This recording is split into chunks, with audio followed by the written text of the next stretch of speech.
Hello everyone and welcome. I'm so happy to have you here in the craft room today. My name is Penny and this is Penny's Small Spaces. Now before we get started in today's tutorial, I just wanted to take a second and say how incredibly grateful I am for this miniature community. Now I'm always wanting to learn something new, and I'm sure I'm not alone when I say that I follow tons of different miniature content creators. And I really have honed my own craft in watching other people. Now, one of the channels that I follow did something incredibly kind for me this week, and I just wanted to recognize that, acknowledge it, and to say thank you. I also want to give him a shout out just like he did for me. Now, Rich works mostly in 1/12 scale, and not only does he build his own dollhouses and the furniture that goes inside them, but he also does commission work for others. So if somebody has a dollhouse that maybe is in need of repair or needs to be revamped or renovated or revisited, he will take on those projects and make dollhouses or recreate dollhouses for other people. He's very talented and very skilled. But what I like the most about Rich is just how nice he is. He's always very quick with a smile and a chuckle, and he's just a pleasure to watch. So I'd love to send some love back his way and invite you all to check out his channel. His name is Rich, and his channel name is Rich Miniatures. And I'm going to put a link to his channel below so that you can find him. Go ahead and check him out. You'll thank me later. All right, so on to today's tutorial. A while back, I did a special request for a subscriber. You may remember, if you've watched me for a while, the little typewriter that I made. That little typewriter was a catalyst to what has become a great friendship with a lovely lady named Linda in the UK. I had so much fun making that little typewriter. So I put a message out on the channel inviting subscribers to send me some special requests. I couldn't promise I could make all of them. It really depended on what was involved and what my own skill level is at. But I got a request a few weeks ago from a lady named Brenda asking me if I could do a glider rocker. Now I have to say I was a little intimidated by the challenge. I watched a ton of videos on how to make a life-size glider rocker, and there were parts and pieces in there that I knew I wasn't going to be able to replicate in miniature. However, I thought about it, and I finally came up with a way to make it work. So today I'm going to share with you the glider rocker. As always, your cutting instructions will be in the description box below. I hope you like it.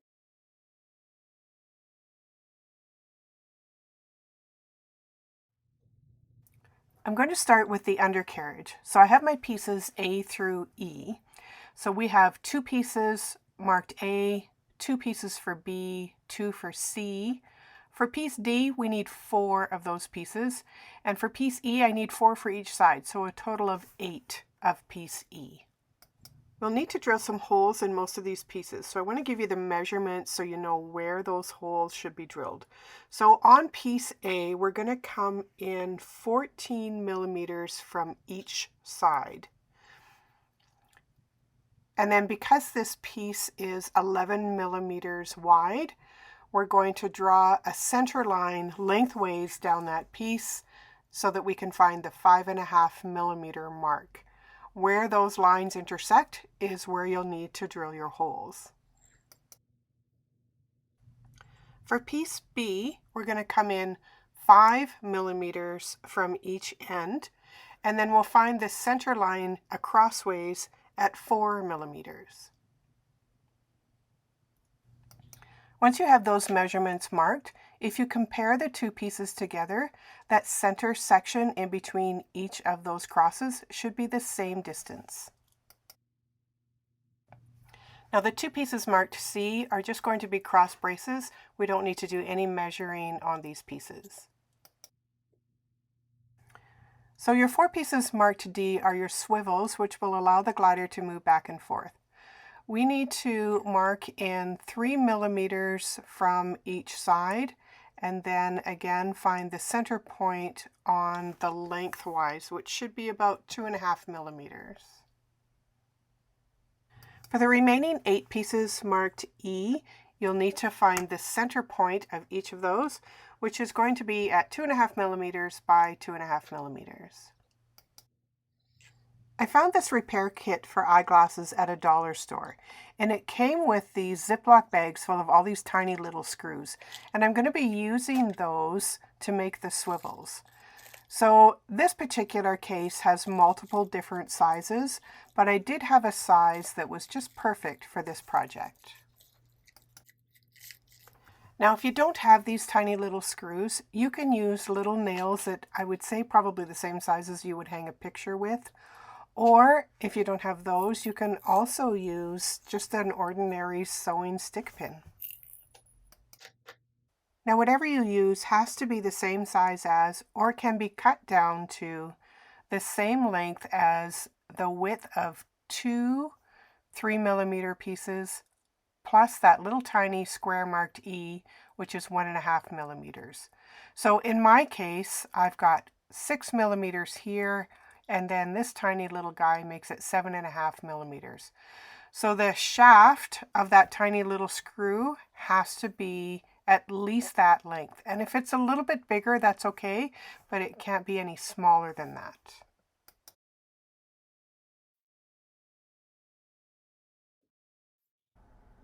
Now I'm going to go ahead and drill all of these holes in all of these pieces. And I'd love to tell you exactly what size drill bit I've used, but it really depends on what you're using.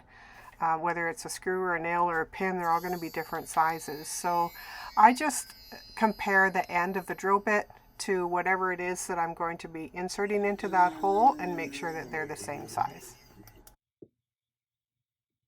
Now that I've got all of those holes drilled, I just want to make sure that the hole is big enough and that that little screw is going to fit all the way through. It can be snug on these pieces A and B and snug on those little 5x5mm pieces, but you may want to drill the hole just a tiny bit bigger on those pieces that we're going to use for the swivel, because you don't want those to be tight. Those need to be free moving and smooth. So if you have to go one drill bit higher to make those a tiny bit bigger, then you can do that.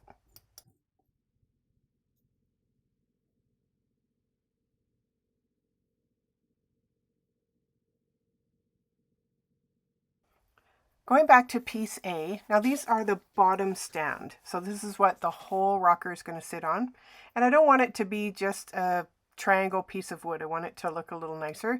So I've just taken a piece of paper the same size as piece A, and I'm going to shape it a little bit and then use that as a template to just take a little bit off of this piece number A. Now I'm sure you've seen this done before, but if you fold it in half, cut out whatever your design is from one side of it, then you're going to get a mirror image on the other side and they're both going to be even. So if you trace that pattern right onto the piece of wood, then you can take your X-Acto knife and cut it out. I would recommend that you do the cuts that go against the grain of the wood first, and then once that's cut, you can cut the side that goes with the grain. I'm also going to round off these corners just slightly.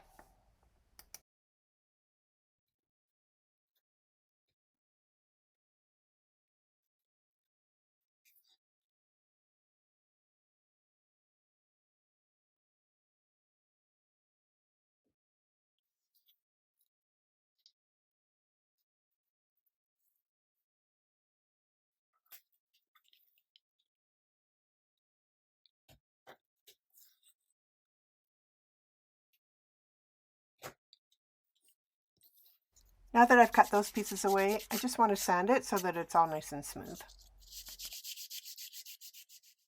Now piece number B, you're not going to see once the rocker is completed, so I'm not going to bother doing too much sanding or shaping on these two pieces. Piece number D, however, we do have to round off the ends. These pieces are the swivels and they're going to move back and forth. So by taking off of the ends and rounding it off a little bit, it just lessens the possibility that it might catch on something. So using my X-Acto knife, I'm just going to snip off the corners on each side. And these actually snip off quite easily because it's right on the edge. And then you can just take a little bit of sandpaper and just go over it a couple of times just to smooth it off.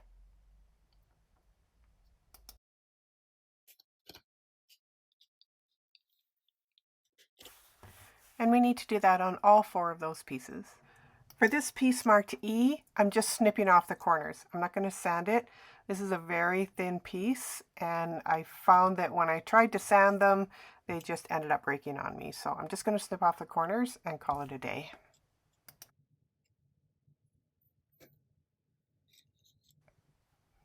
You'll be left with a slightly round piece of wood.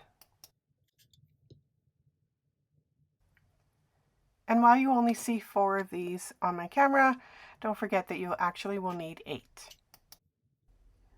So now that everything is prepared, it's time to put it all together. So I'm going to take this piece C, which is a brace, and it's going to sit in between the 2 bottom stands. So I want to try and get it centered as much as I can. So I'm just measuring out here what the distance is and making a mark so that I get that kind of in the middle.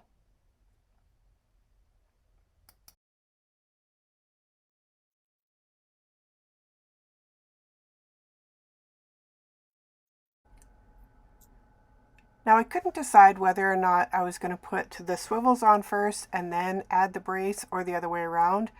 But at the end, I decided that the swivels were probably the more fiddly of the 2. So I opted to get that first out of the way, and then I'll put that brace in.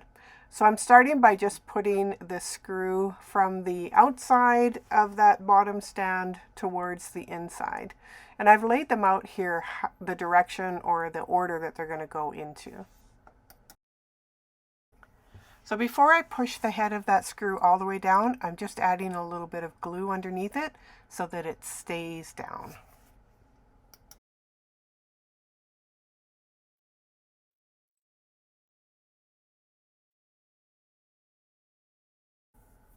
Next, I'm going to add the swivel. So no glue on this piece because we want it to be able to move freely, but we'll push that onto the screw next. And then finally, we'll add that little small circle onto the end.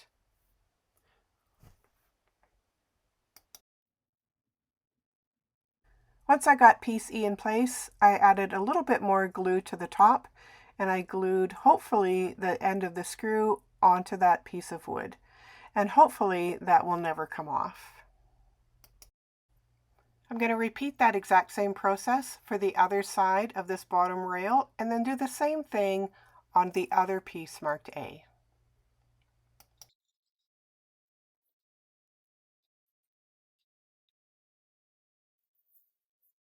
Now once I had all 4 on, it was a simple matter of doing this same process on the piece marked B and attaching them to the other ends of those swivels.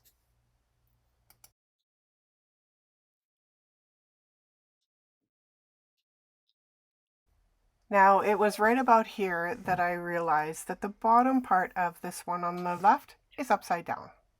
So I had to take that off and fix it. This is what it should actually look like.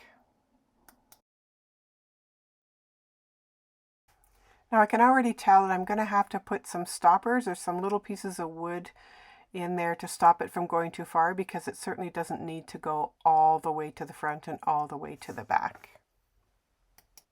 So now I'm going to go ahead and add those middle braces. So you can see I have 2 marked C, one for the bottom rail and one for the top. So I'm just going to add some glue on the shorter end, and we'll attach it on the inside. So you want to make sure that your swivel mechanism is facing upwards, because that's going to be on the inside, not the outside of those rails. I also want to get rid of all of that excess glue that squeezes out, because I don't want any glue to get in around where the swivel is. And once it's had some time for that glue to set, then we can glue the other side to the second bottom rail.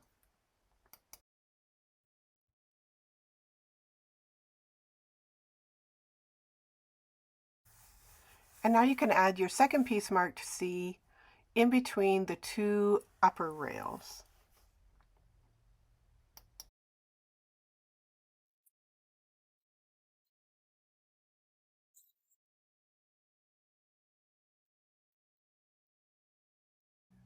Now I'm still not happy with how far back that swivels, so I'm bringing in a coffee stir stick and I'm just going to cut out some little small pieces of wood that I can glue in there to stop it from going too far.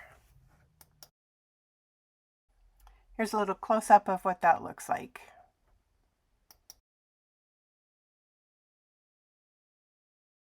I'm going to cut 4 and put them on both sides of each of the rails.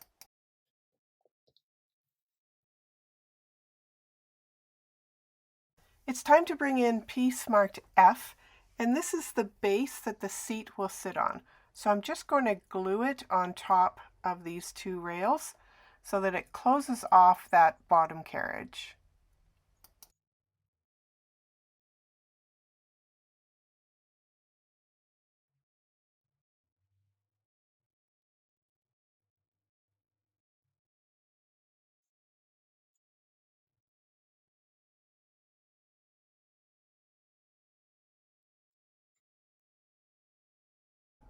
I decided to use a couple of clamps on each side just to make sure that it doesn't shift while it dries.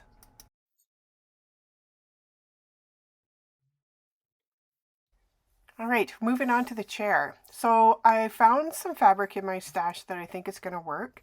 I've picked a neutral color for the fabric because I'm not 100% sure where in the house the chair is going to be. The other piece marked F is going to be the base of the actual chair. I want to first make an apron that will hang down and cover up most of this lower mechanism. I'll need about 3/4 of an inch of an overhang, or about 20 millimeters. So I'm going to put a small hem on the bottom side of that fabric. So I've gone up about 5 millimeters for that hem, or just shy of 1/4 of an inch. And then from the bottom of the hem, I've gone up about 25 millimeters because I need to give myself enough fabric to attach to the top of that second piece marked F. So I'm just going to go ahead and measure this all the way across, and then I'm going to cut a strip all the way from one end to the other. I'm going to use some Fabri-Tac to put that hem up because Fabri-Tac doesn't seep through your fabric. Now, if you don't have any Fabri-Tac, I have used tacky glue instead, and I've just made sure to put a very thin layer and spread it out well, and I didn't have any problems with it seeping through then.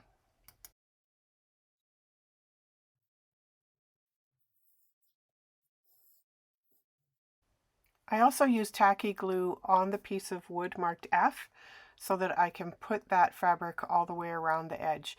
You can see where I've drawn off about 5 millimeters square on the top. That's to keep me from putting that fabric too high on that piece and then making the apron too short. Having said that, you'll see at the end of the video that I did in fact make it too short, and so I did have to go in and fix it afterwards.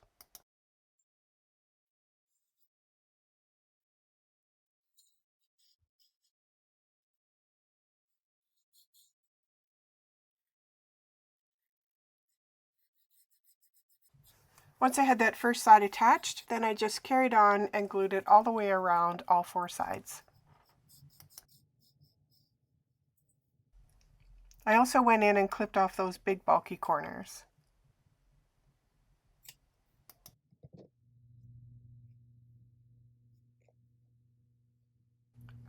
Once you've gotten this far, I would do a test fit and make sure that the fabric that you've put on there is going to slide over top of that lower gliding mechanism.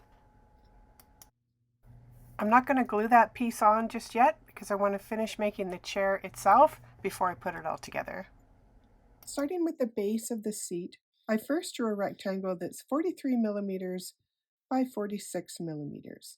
Now I want to cut out space for my armrests, and so I've left 9 millimeters towards the front, and then I've cut out a space that is 32 millimeters by 6 millimeters on each side for those armrests. You should then have 5 millimeters at the back of the seat, and that's where the seat back or the seat rest will sit. And here's my seat cushion all cut out. For the armrests, I'm going to start with a base at 30.5 millimeters. Now this space is 32 millimeters, but I want to leave enough room for the fabric that we're going to use for the upholstery. So 30.5 millimeters, and then the height of it is going to be 20 millimeters. On this side, I've gone up 5 millimeters and then I've started an angle. The 5 millimeters is the width of the foam board that I'm using. And then I wanted to make sure that the chair reclined. So I just used my ruler and figured out how far back I wanted that chair to recline. This looks fairly natural to me. So I've started at the 5 millimeter mark and just went up to the 20 millimeter mark. So my top piece is a little bit wider, where the base is 30.5, the top is 33.5. And I'll need to cut out 2 of these. For the seat back, I've started with a rectangle that's 48 millimeters across the bottom and 55 millimeters high. So I've cut out my rectangle, and now I want to trim away a piece that's 3.5 millimeters by 20 millimeters from each side on the bottom.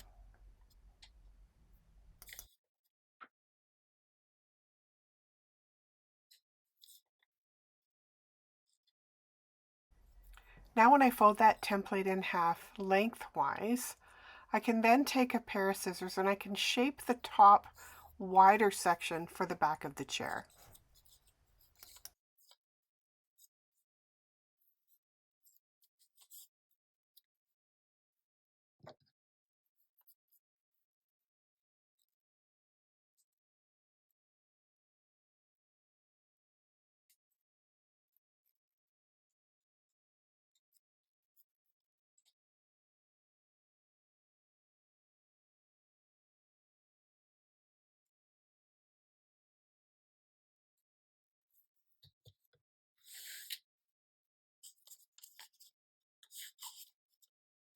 And now I'll use that template to cut out one piece out of the foam board.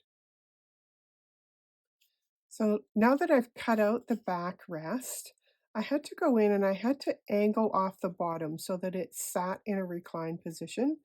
So leaving the front piece the exact same size as our template, I flipped it over and I drew a line in 2 millimeters from the bottom. And then what I did was just take my X-Acto knife and I shaved off that piece going to the front edge and then back to that 2 millimeter line that I drew in the back. And that has in essence given me this little bit of an angle, which will allow the seat back to sit back in a reclined position. So I just wanted to take all of my pieces and just kind of put them all together to make sure that all the angles are right and everything fits. And yes, everything is a little bit loose because it still needs to be upholstered, but I think that the angles look good actually. I'm starting by taking my armrest and I'm just at the top edge going to take off that sharp edge. I don't want it to be square. I kind of want it to have more of a rounded look on it. So just using my emery board and just going in and just kind of filing down or sanding down each of those sharp edges.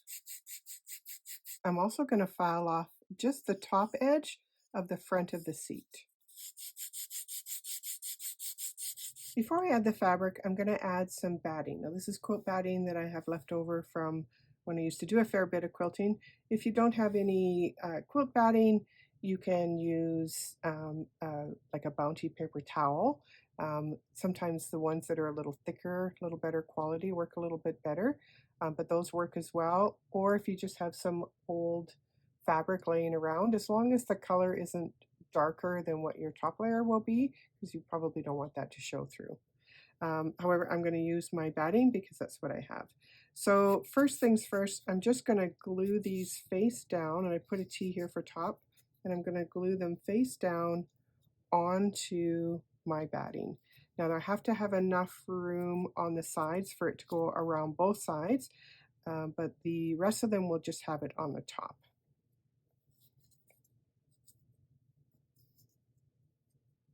Just using tacky glue to do that. So I'm just going to make sure that I have a well-covered surface.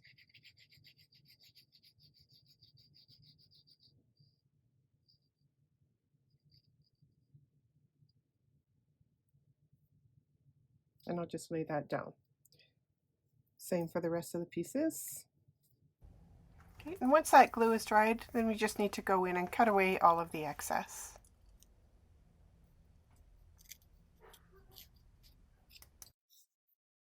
I'm adding 2 additional layers of the batting to the back of the seat as well as the seat itself, and each one is slightly smaller than the one before.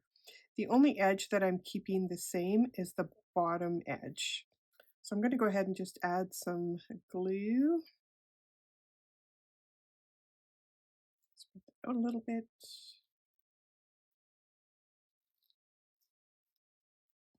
And then I'll just add my second layer on top.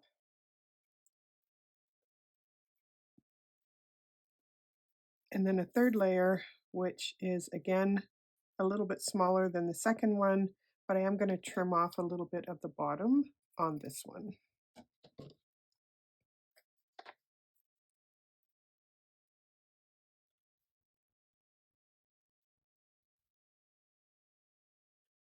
So this adds a really nice little layer of comfort, I think, for the back of the seat.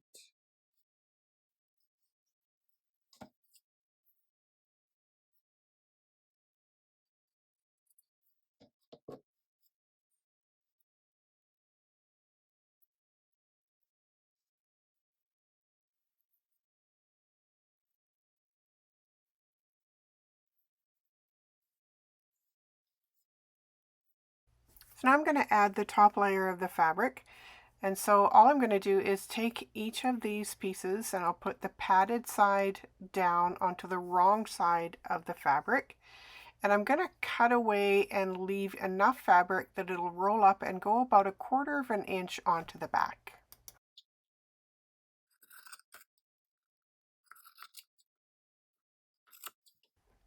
So for the 2 arms, it's really like wrapping up a present, really. You just start at the bottom and roll it all the way around to the other side. So I'm using a little bit of tacky glue for this process. This is the bottom of the armrest. You won't be able to see it, so it doesn't really matter if it seeps through. Now the only place that you need to actually add glue is where it starts and where it stops. You don't need to put any glue on the armrest itself as you wrap it around.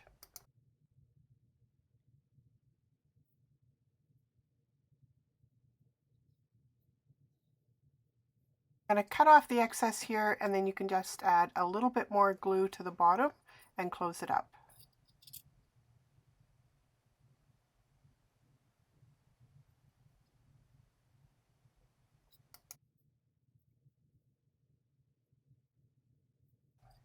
Cut off your excess fabric, and then you can close those ends much like you would if you were wrapping a gift.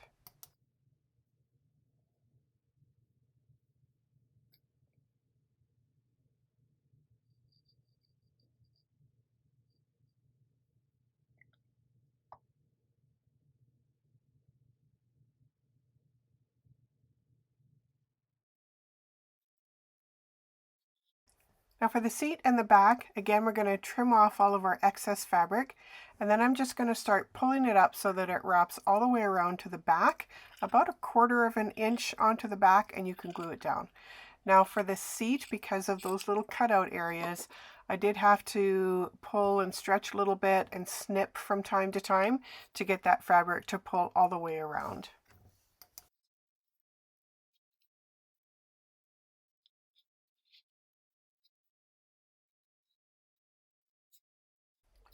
And in those spots where your fabric is overlapping, if it's starting to get a little bit bulky, you can just go ahead and snip a lot of that off.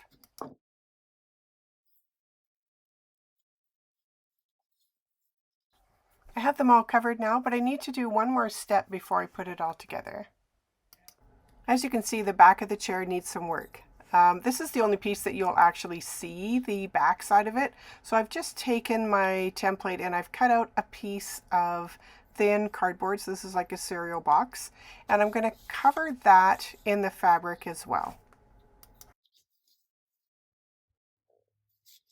So I've trimmed away the excess fabric. Now I'm just going to put some glue around the outside and pull that fabric up over onto the cardboard.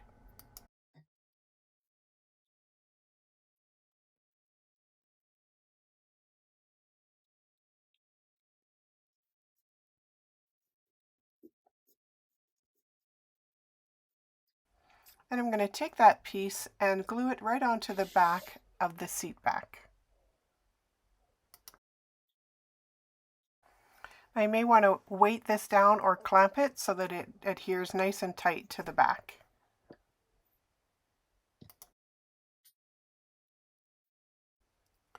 For the armrest, I wanted to do a dry fit and make sure that now that all that fabric is covering it, that it still fits in that slot. And I've decided that rather than leaving the front of the armrests just with the fabric, that I'm going to add some wood trim. So I found these beads at a dollar store. It came in a package of various sizes, shapes, and colors. The color doesn't really matter because I'm going to paint it anyway. I took one bead and I cut it in half lengthwise, and I'm going to use 1/2 on each of the armrests. So it'll sit on the front of that armrest like this.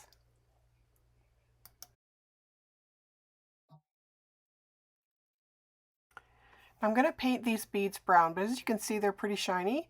So I'm going to have to take my emery board or some sandpaper and rough them up a little bit so that the paint adheres.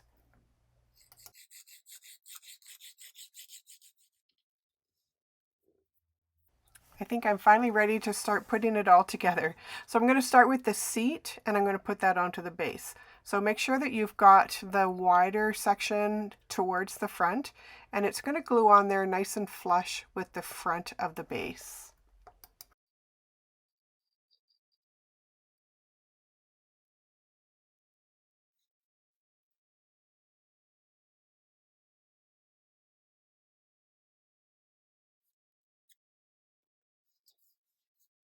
I'll put the arms in next. Just make sure that the angled piece of your arm goes towards the back. And then you can go ahead and put glue in here.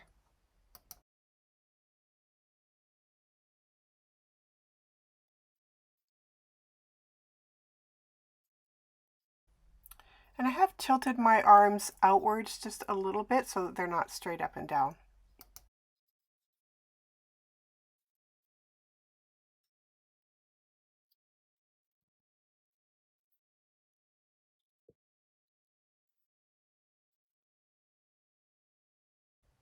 And then finally, of course, we'll add our seat back. So you can go ahead and add your glue along the bottom, and then I would put a little bit of glue on the back of your armrest, but only about halfway in, because that back doesn't cover the whole back of the armrest. And then make sure you've cleaned up any excess glue that might have squeezed out from in between the two pieces.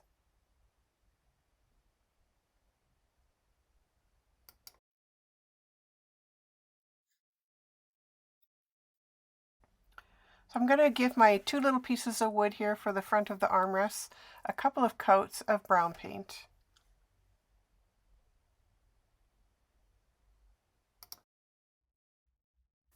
And while I've got my paint out, I'm also going to paint the underside of the chair as well. Now I'm only going to paint as much as I need to because a lot of this is going to be covered by the apron that goes around the chair. So I definitely need to paint those bottom rails and then probably part of the section that swivels. I need to be very careful when I'm painting.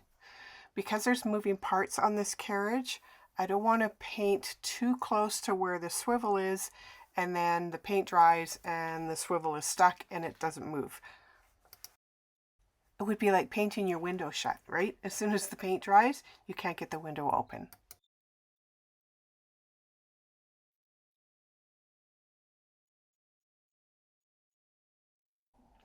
I'm just adding those wood pieces now to the front of the arms.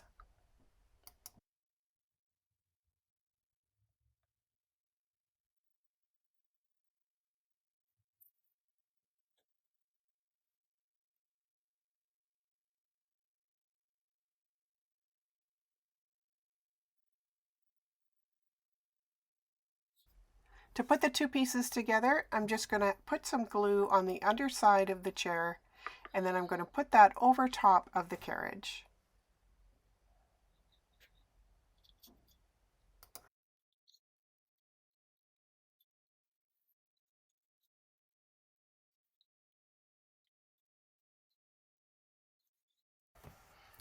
So just some final thoughts. So first of all, there's this gap in between the seat and the backing that I put on it. So I'm just going to squeeze a little bit of glue in there and put a clamp on there and see if I can tighten that up. The other thing is that I'm not crazy about how far these rails come out, but unfortunately it's necessary. That rail has to be at least as long as the stride of the chair. So unless you're going to shorten how far the chair will come forward and go backwards, you're pretty much stuck with that length of chair that sticks out. So it just is what it is, I guess. And the other thing is, it was here that I realized that that apron is just a little bit too short. And so I ended up replacing that and making it just a little bit longer.